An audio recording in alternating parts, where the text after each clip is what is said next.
G Telugu news. నా పేరు సందీపిక. Khammam, Karimnagar, Hyderabad MP సీట్లపై Congress మల్లగుల్లాలు పడుతుంది. ఓవైపు నామినేషన్ల గడువు ముగిస్తున్న అభ్యర్థుల ఎంపికలో ఇంకా తాత్పర్యం వ్యవహరిస్తుంది. నామినేషన్లకు ఇంకో 4 రోజుల సమయం ఉండడంతో ఆశావాహుల ఉత్కంఠ నెలకొంది. 3 స్థానాలకు అభ్యర్థుల ఎంపికపై ఇప్పటికే చర్చలు జరిగినా కొలిక్కి మాత్రం రాలేదు.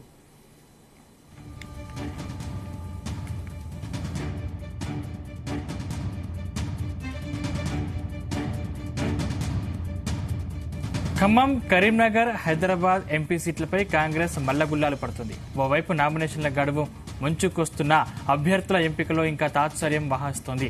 నామినేషన్లకు ఇంకో 4 రోజుల సమయం ఉండడంతో ఆశావాహుల ఉత్కంఠ నెలకొంది. 3 స్థానాలకు అభ్యర్థుల ఎంపికపై ఇప్పటికే చర్చలు జరిగినా కొలిక్కి మాత్రం రాలేదు. ఇదే అంశానికి సంబంధించిన మరిన్ని పూర్తి డీటెయిల్స్ మా ప్రతినిధి శ్రీచరణ్ అందిస్తారు. శ్రీచరణ్.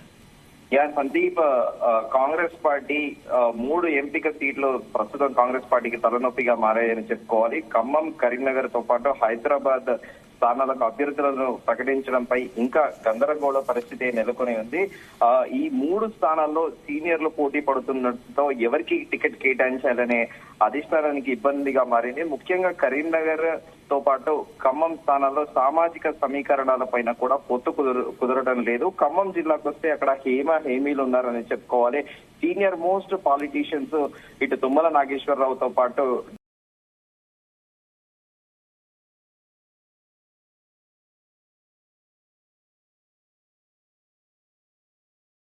పట్టుపడుతుండడము హైకమాండ్ కూడా కాస్త గందరగోళంగా కూడా ఉంది అని చెప్పాలి. అయితే కరీంనగర్ నియోజకవర్గానికి వస్తే అక్కడ సామాజిక పరంగా ఇటు బీసీ నేతకి ఇవ్వాలి అనేది కూడా ప్రధానంగా కూడా ఒక చర్చ నడుస్తా ఉంది. దానితో పాటు అక్కడ ప్రవీణ్ రెడ్డి అనే పేరు ప్రధానంగా ప్రస్తావనలో ఉంది. అయితే సామాజిక కోణంలోనే ఇప్పుడు ప్రస్తుతము బీజేపీ, కాంగ్రెస్ కూడా హోరాహోరీగా ప్రచారంలో ఆరోపణలు ప్రత్యారోపణలు చేసుకుంటేనే మీరు బీసీలకు ఏం న్యాయం చేశారు, అటు బీఆర్ఎస్ ని కూడా పరస్పరంగా 3 పార్టీలు కూడా బీసీలకు సమన్యాయం ఏ పార్టీ చేయట్లేదు, తమ పార్టీ చేస్తుంది అని కూడా ఆరోపణలు చేసుకుంటున్నారు. అయితే కరీంనగర్ నుంచి ఒక బీసీ నేతను పెడదామా లేకపోతే జనరల్ కేటగిరీ అనేది కూడా ప్రధానంగా ఇప్పుడు చర్చ నడుస్తా ఉంది. అయితే సీనియర్లు మాత్రము తమ వారికే టికెట్లు ఇవ్వాలని కూడా పట్టుపడుతున్నారు. అయితే ఈ స్థానాల్లో గట్టి పోటీ నెలకొని ఉంది. కరీంనగర్ చూసుకుంటే మనము బండి సంజయ్ కుమార్ బీజేపీ జాతీయ కార్యదర్శిగా ఉన్నారు ఆయనే.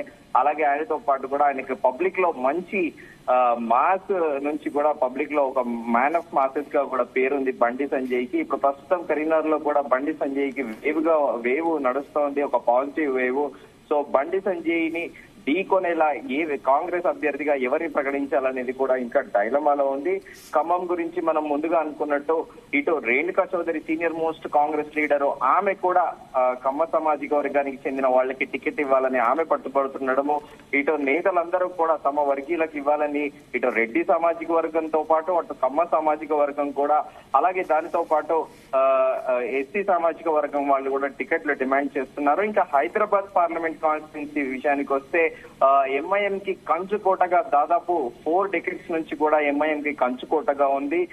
అయితే ఇప్పుడు అక్కడ బీజేపీ అభ్యర్థి మాధవిలత హోరాహోరీగా ప్రచారం చేస్తున్నారు. ఆమె ప్రస్తుతం దేశవ్యాప్తంగా కూడా ఆమె ఇటు సోషల్ మీడియాతో పాటు మెయిన్ స్ట్రీమ్ మీడియాని కూడా తన ప్రచార శైలిలో అందరినీ ఆకర్షిస్తుంది. ఇటు ఎంఐఎం కూడా స్వతహా కంచుకోటగా ఉండడంతో ఎంఐఎం అభ్యర్థి అసదుద్దీన్ ఓవైసీ కూడా సంచలనాత్మకమైన చర్యలతోని తన క్యాంపెయినింగ్ ని కూడా చేస్తున్నారు ఆయనే.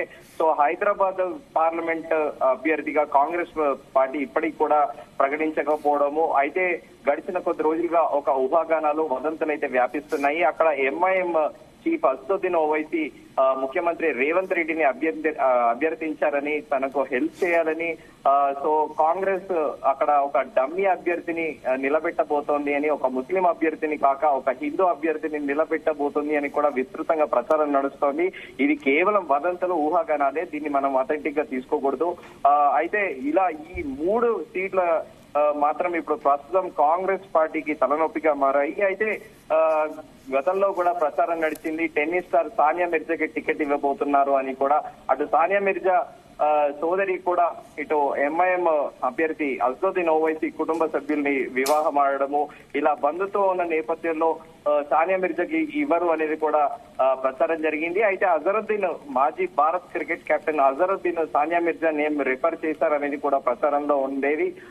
అయితే ఇటు ఎంపీటీ నాయకులతోని కూడా కాంగ్రెస్ హైకమాండ్ చర్చలు నడిపింది అని కూడా ప్రచారం నడిచింది. అయితే ఇప్పుడున్న నేపథ్యంలో కాంగ్రెస్ ఇప్పుడు ఎంఐఎం తోని ఒక ఫ్రెండ్లీ అంటే పొత్తులో ఉన్నట్టే అని చెప్పుకోవాలి. మనము అలయన్స్ ఏది అఫీషియల్ గా పెట్టుకోకపోయినా కూడా ఎంఐఎం మొదటి నుంచి కూడా ప్రభుత్వం ఏదున్నా ఏ రాజకీయ పార్టీ ఉన్నా కూడా వాళ్ళతోని ఒక ప్రభుత్వంలో భాగంగా ఉంటూ వస్తోంది. బీఆర్ఎస్ ప్రభుత్వంలో కూడా దాదాపు 9 ఏళ్ల పాటు కూడా ఇటు ఇద్దరికి కూడా మంచి అండర్స్టాండింగ్స్ తోనే ఉండేది. సో ఎంఐఎం కి కూడా ఒక ముద్ర పడింది, ఏ ప్రభుత్వం ఉన్నా కూడా వాళ్ళతో కలిసి ఉంటుంది అని. అయితే ఈ నేపథ్యంలో ముఖ్యమంత్రి రేవంత్ రెడ్డి అక్కడ నిజంగా కూడా ఒక డమ్మీ అభ్యర్థిని నిలబెట్టి అసదుద్దీన్ ఓవైసీకి ఒక కేక్ వాక్లా చేస్తారా లేకపోతే ఒక స్ట్రాంగ్ కంటెస్టెంట్ ని నిలబెడతారా అనేది కూడా ఒక సంసిగ్ధత నెలకొని ఉంది సందీప్. అయితే నామినేషన్ల గడువు ఈ నెల 25వ తేదీతోనే ముగియడంతో ఇక్కడ మనకి షార్ట్ చెప్పాలంటే ఒక 4 రోజుల సమయం ఉంది. ఈ 4 రోజుల సమయంలో ఇంకా 3 అభ్యర్థులని కాంగ్రెస్ పార్టీ ప్రకటించకపోవడం కూడా చర్చనీయాంశంగా మారింది. మరి చూడాలి ఇవాళ రేపా కాంగ్రెస్ ఎలాంటి డెసిషన్ తీసుకోపోతుంది. అక్కడ ఇప్పుడు అసలు టికెట్ ఎక్స్పెక్ట్ చేసి కాంగ్రెస్ పార్టీ తరఫున చాలా మంది కూడా ఆస్పిరెంట్స్ ఉన్నారు. తమకే టికెట్ వస్తుందని కూడా వాళ్ళు కూడా లాబింగ్ చేసుకుంటున్నారు. కానీ ఖమ్మంది మాత్రము చాలా రసవతరంగా ఉందని చెప్పుకోవాలి. ముందుగా అనుకున్నట్టు మనము 4 పేరు మోసిన లీడర్లు తమ అనుచరులకే టికెట్ రావాలని తీవ్ర స్థాయిలో ప్రయత్నిస్తున్నారు. మరి కాంగ్రెస్ హైకమాండ్ ఎలాంటి డెసిషన్ తీసుకోబోతుంది, ఇటు వీళ్ళ 4 వ్యక్తులు సిఫారసు చేసిన వ్యక్తులకు కాకుండా న్యూట్రల్ గా ఒక వ్యక్తి అందరికీ కావాల్సిన వ్యక్తిని ఖమ్మం బరిలో నుంచి దింపుతుందా అనేది కూడా మనం వేచి చూడాలి. అలాగే ముఖ్యమంత్రి రేవంత్ రెడ్డి ఒపీనియన్ కూడా కన్సిడర్ చేస్తుందా హైకమాండ్ అనేది మనకి 2 రోజుల్లో క్లారిటీ వచ్చే అవకాశం ఉంది Sandeep. Right, thank you Sricharan.